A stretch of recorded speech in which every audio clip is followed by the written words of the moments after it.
Nesse Dia das Mães, vou ministrar um tema bem interessante. Eu sei que as mães estão aqui, louvado seja Deus pela vida de vocês, pelo sacrifício de vocês, pelo amor que você dedica à família. Mas todos nós aqui somos filhos de Deus. Você é uma filha de Deus, mesmo sendo mãe, seja com 40, 30, 20 ou 80 anos, você é uma filha de Deus. Romanos 8, versículo 14 a 17. Trabalhar com o tema adoção que nos liberta do medo. A adoção que nos liberta do medo. Você sabia que em Cristo todos nós fomos adotados por Deus? Tivemos um pai terreno, uma mãe terrena, mas Deus em Cristo nos adotou. E o texto vai dizer de Romanos 8, versículo 14 a 17, que diz: porque todos os que são guiados pelo Espírito de Deus são filhos de Deus. Pois vocês não receberam um espírito que os escravize para novamente temer, mas receberam o Espírito que os adota como filhos, por meio do qual clamamos, Abba, Pai. O próprio Espírito testemunha ao nosso espírito que somos filhos de Deus. Se somos filhos, então somos herdeiros, herdeiros de Deus e co-herdeiro com Cristo, se de fato participamos dos seus sofrimentos, para que também participemos de sua glória. Eu fui um filho grandemente abençoado. Quem conhece minha família sabe que eu e meus irmãos nascemos num lar maravilhoso.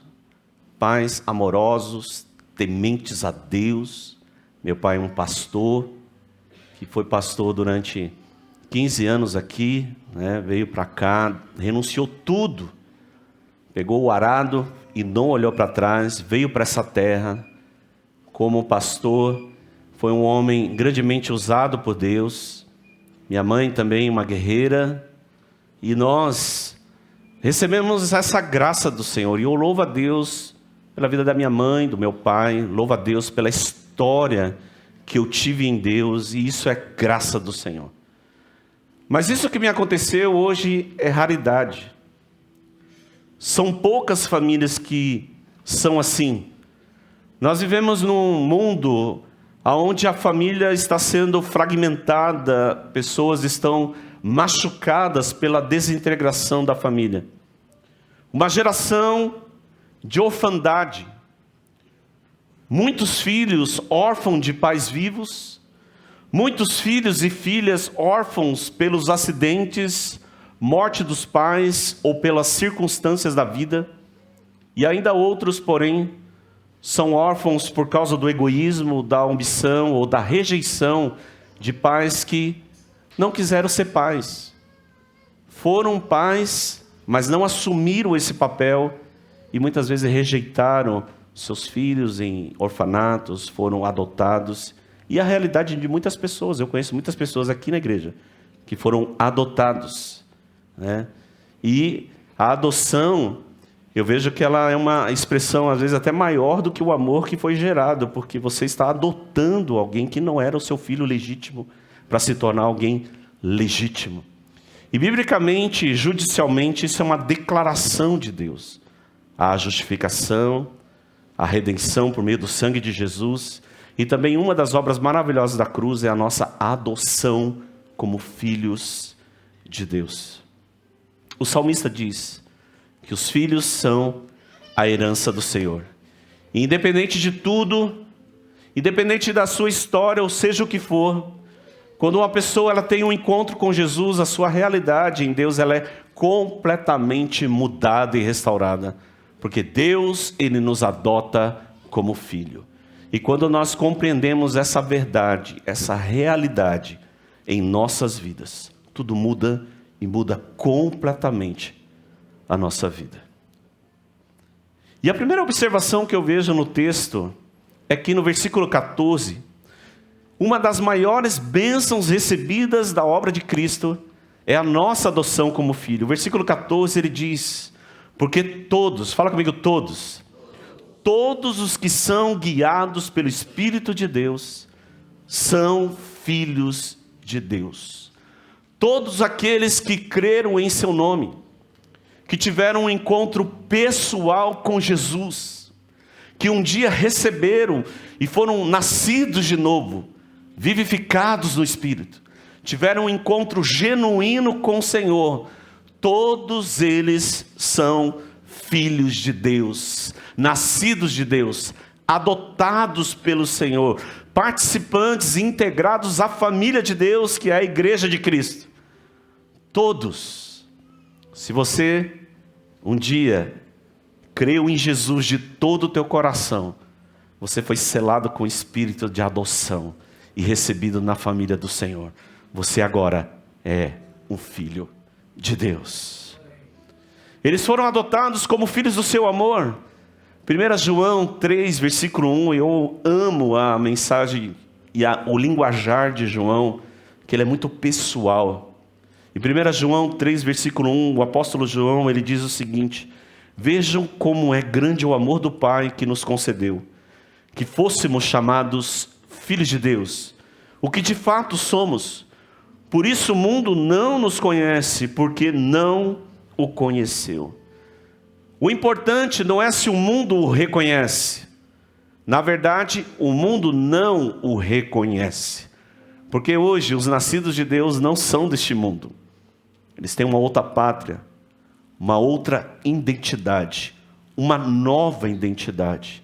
Por isso o mundo não nos reconhece, porque ele não recebeu do Pai o Espírito do Senhor. As coisas espirituais o mundo não compreende. Nós temos uma nova vida, um Pai de amor presente em nossas vidas, que nos adotou em seu grande amor. Veja assim esse texto, veja com grande amor o Pai nos concedeu, que fôssemos chamados filhos de Deus. A adoção em Cristo, ela é parte do plano de Deus antes mesmo da fundação do mundo. O apóstolo Paulo, ele vai falar na sua exposição da carta de Efésios, e ele diz em Efésios 1, versículo 4 e 5, e ele nos ensina, porque Deus nos escolheu nele, antes da fundação do mundo, para sermos santos e irrepreensíveis em sua presença. Em amor nos predestinou para sermos adotados por meio de Jesus Cristo, conforme o bom propósito da sua vontade.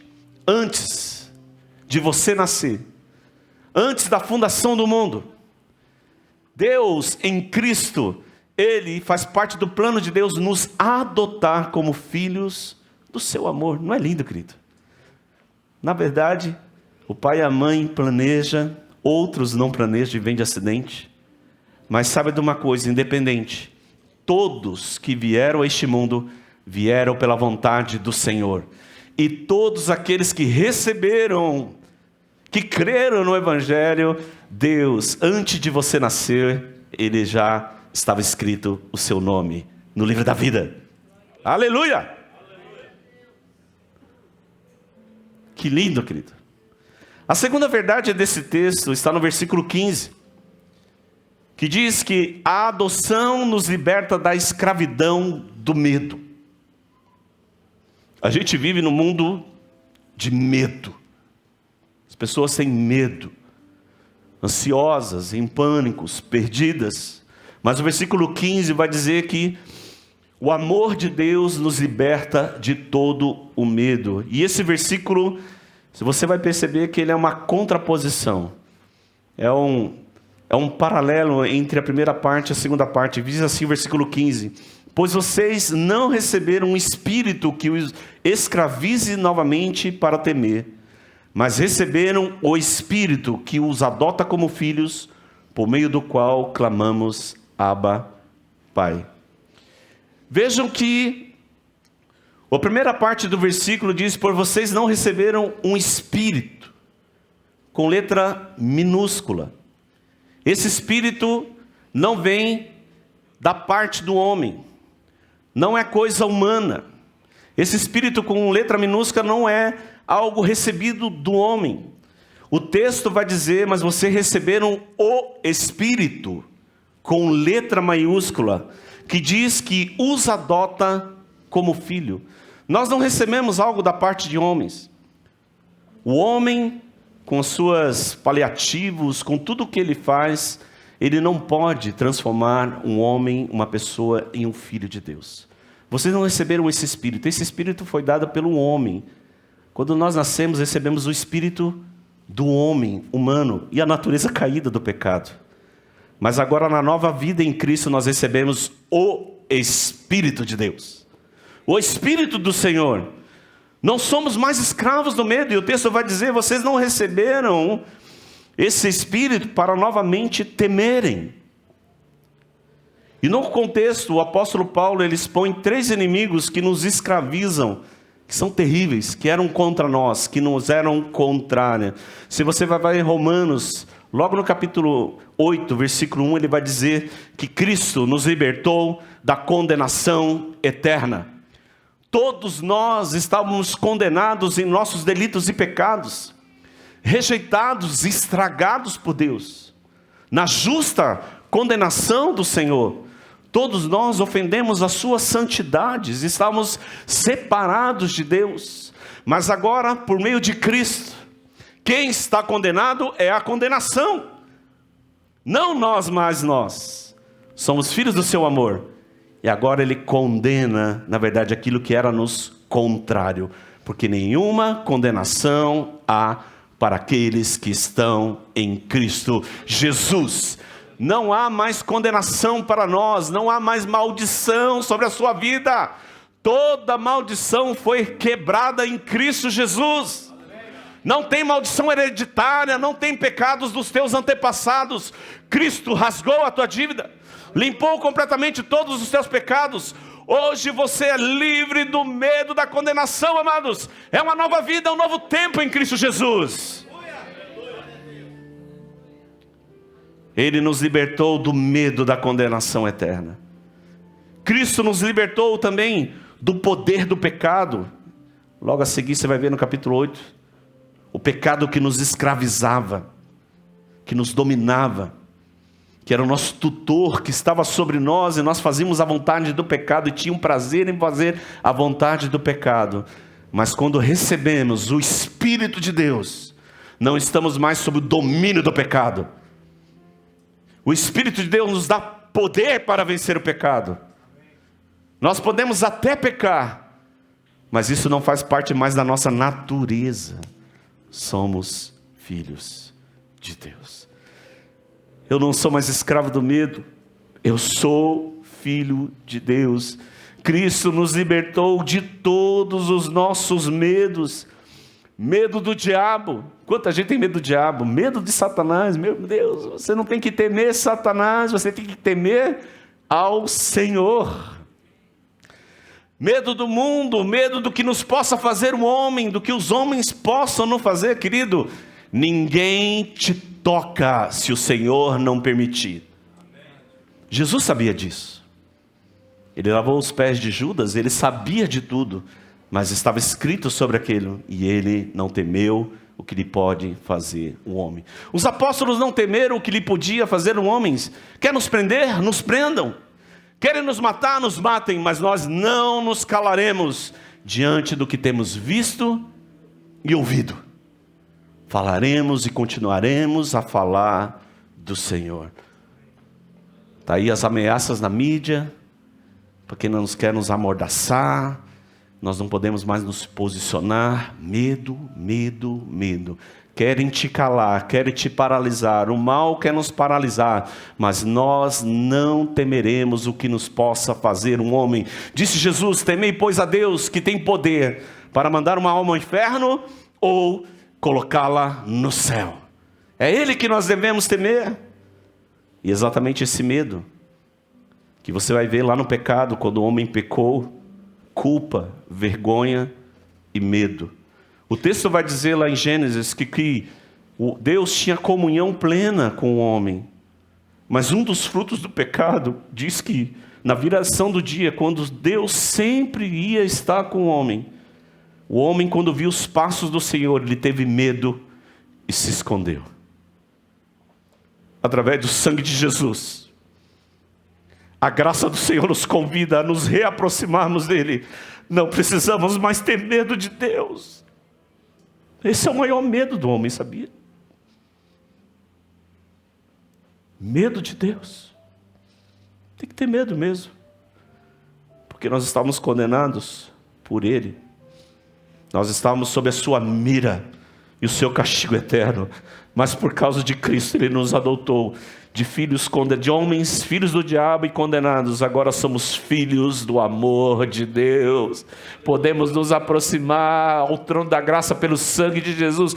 O véu e a barreira foi rasgada e temos acesso ao Pai pela sua maravilhosa graça, pela fé. A terceira verdade desse texto é que quando Deus nos adota, Ele nos aceita em sua família. O texto vai dizer que nós temos no versículo 15, nós temos uma ligação íntima e inseparável do Pai. 15, parte B diz: nós não recebemos o Espírito que nos escravize, mas recebemos o Espírito que nos adota como filho, pelo qual clamamos Abba Pai. E essa palavra Abba Pai em aramaico significa papai, paizinho. É uma linguagem íntima de uma criança que tem uma intimidade com o papai, né? Com seu pai. E ela tem essa intimidade, papai. Você pode chamar Deus de papai, está com Ele, está em sua presença, ser livre diante do Senhor. Por causa de Cristo temos uma ligação íntima com o Pai. Podemos chamar Ele de Abba Pai, intimidade com o Senhor. Deus restaurou a sua identidade como filho e filha de Deus. Mãe, pai, filho, você é filho de Deus, amados. Isso lhe basta. Não é um amor humano, um espírito pequeno, mas é o Espírito de Deus que o adotou como filho. Tudo aquilo que o pecado distorceu, estragou, fragmentou pelo pecado é totalmente restaurado em Cristo. Versículo 16, eu acho tremendo esse texto. Esse texto também, ele diz, também é um contraponto, ele diz o seguinte: o próprio Espírito, preste atenção nesse texto, o próprio Espírito, o Espírito de Deus, testemunha ao nosso espírito que somos filhos de Deus. Não é interessante que, novamente, o próprio Espírito, com letra maiúscula, o Espírito de Deus, testemunha ao meu espírito que eu sou filho do Senhor. Eu não preciso de um testemunho externo, eu não preciso de nada de fora, porque eu tenho o próprio testemunho de dentro para fora, o testemunho do Senhor. Amém? Você não precisa de uma afirmação do mundo, da afirmação dos homens. Você não vai ter, na verdade, essa aprovação de ninguém. Mas você tem, se você nasceu de novo, o Espírito do Senhor que está dentro de ti, testemunha ao teu espírito que você é um filho de Deus. Por isso que nós entendemos de que a convicção, você sabe se é um filho. Só você sabe a experiência que teve com Deus. É claro que isso reflete em frutos, transformação de vida, fé, mudança, né?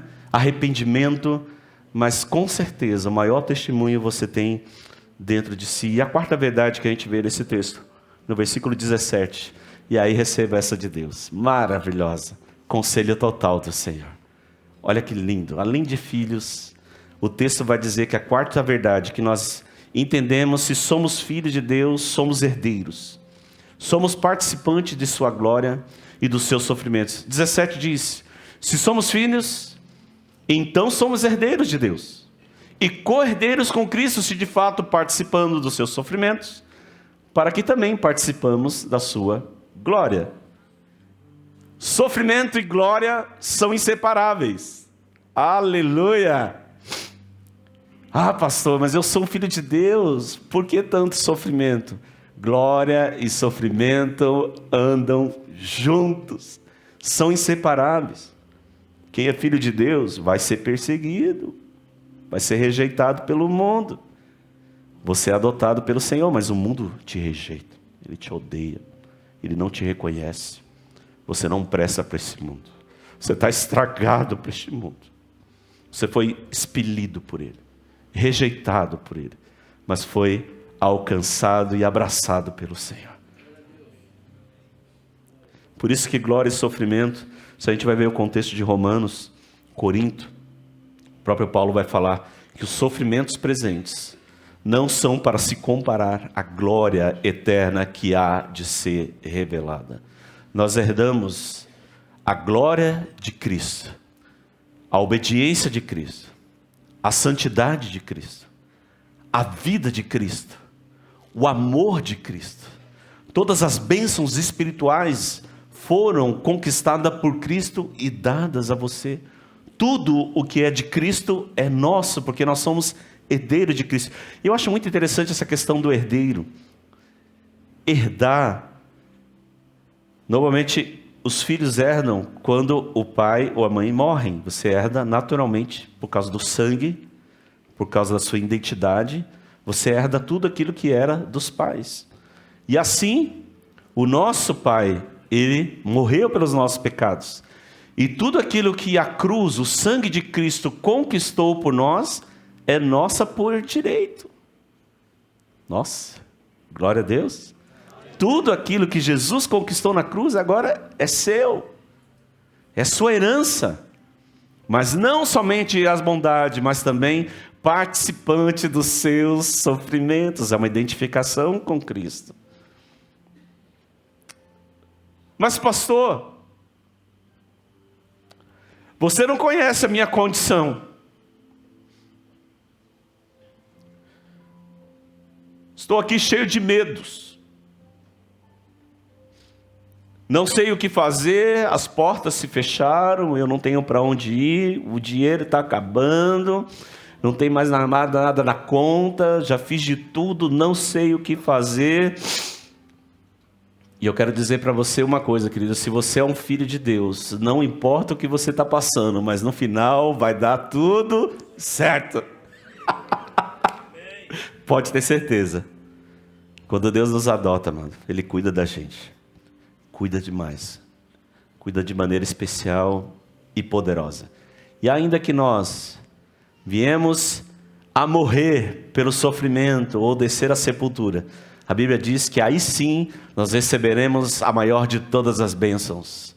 O nosso corpo será glorificado, porque ainda nós estamos nesse corpo da corrupção, mas naquele dia nós seremos como Ele é. Como Ele nós também seremos, estaremos com o Senhor para sempre. Mas por que tanto medo? Porque muitos filhos de Deus vivem como miseráveis. Sabem dessa verdade, sabem que são filhos do Senhor, mas parece não viver essa realidade. Ou não são, ou não entenderam ainda essa verdade. Porque são tão inseguros, parece que escravos do medo. O medo e o pânico os paralisam. Parece que não entenderam ainda a sua identidade, a nova identidade em Cristo. Por que será? E eu quero terminar com essa metáfora que eu amo. Eu acho maravilhosa para você entender. Sobre essa questão de ser herdeiro, né? Herdeiro de Deus. Eu já contei essa história, mas eu vou contar de novo. Conta a história de uma senhorinha miserável, né? Essa senhorinha, ela era uma velhinha que morava num casebre, extremamente miserável. Ela tinha problemas de saúde, ela não enxergava dinheiro, não enxergava direito, não tinha condições de limpar a sua casa, né? Não tinha condições financeiras, sua saúde era debilitada. E a história vai dizer que um jovem, ao observar essa senhorinha, ele se compadeceu daquela situação, e então ele começou a ajudá-la, né? Ele começou a ajudá-la, e ia todos os dias, limpava a sua casa, fazia algum alimento, ele dava aquele auxílio, e ela então ficava deitada no sofá, e ele todos os dias ia lá.